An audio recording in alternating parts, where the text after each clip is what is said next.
విదేశాల్లో కుక్కలు కూడా తినని ఫుడ్ని మనం తింటున్నాము. ఇది విని మీలో కొందరికి కోపం రావచ్చు, కానీ ఇది నిజం. పానీపూరి అమ్మేవాడు తన యూరిన్ని కలిపి అమ్ముతున్నాడు. ఐస్ క్రీమ్ అమ్మేవాడు హస్తప్రయోగం చేసి వాని వీర్యాన్ని ఐస్ క్రీంలో ఫాలుదాలో కలిపి అమ్ముతున్నాడు. మార్కెట్లో ఎక్కడ చూసినా వేల కేజీల ఫేక్ పన్నీర్ దొరుకుతుంది. స్ట్రీట్ ఫుడ్లో యూజ్ చేసే 99% పన్నీర్ ఫేకే ఉంటుంది. ఇదిగో ఇక్కడ కనిపిస్తున్న 10 సంవత్సరాల పాప బర్త్డే కోసం కేక్ని తెప్పిస్తే ఆ కేక్ని తిని ఆ అమ్మాయి చనిపోయింది.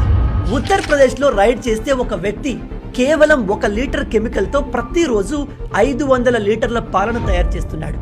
అండ్ వీడు గత 20 సంవత్సరాల నుంచి ఇలాగే చేస్తూ అమ్ముతున్నాడు.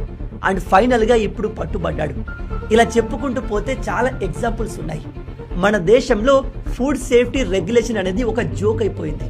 మీరు ర్యాండమ్గా ఏ రెస్టారెంట్ని తీసుకుని రేడ్ చేసినా అందులో కుళ్ళిపోయిన చికెన్, మటన్, ఎప్పుడో తీసుకువచ్చి స్టోర్ చేసిన కూరగాయలు కనిపిస్తాయి. వాటినే వండి ప్రజలకు పెడుతున్నారు.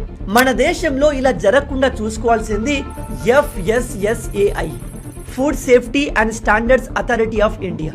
కానీ నా ఒపీనియన్ ప్రకారం ఇది మన దేశంలోనే one of the worst and most corrupt department.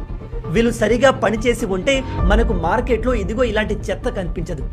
ఇలాంటి వీడియోస్ వరల్డ్ వైడ్గా సర్క్యులేట్ అయ్యి మన దేశ పరువును తీస్తున్నాయి. దేశంలో ఈ పరిస్థితి మారాలి అంటే ఏం చేస్తే బాగుంటుంది? ఈ టాపిక్ పైన డీటెయిల్గా డిస్కస్ చేస్తూ యూట్యూబ్లో ఒక లాంగ్ వీడియో పెట్టాను. వెళ్ళి చూడండి, చాలా ఇన్ఫర్మేటివ్గా ఉంటుంది. అందులో సొల్యూషన్స్ కూడా ఎక్స్ప్లెయిన్ చేశాను. మిస్ కాకుండా వెళ్ళి చూడండి. జై హింద్.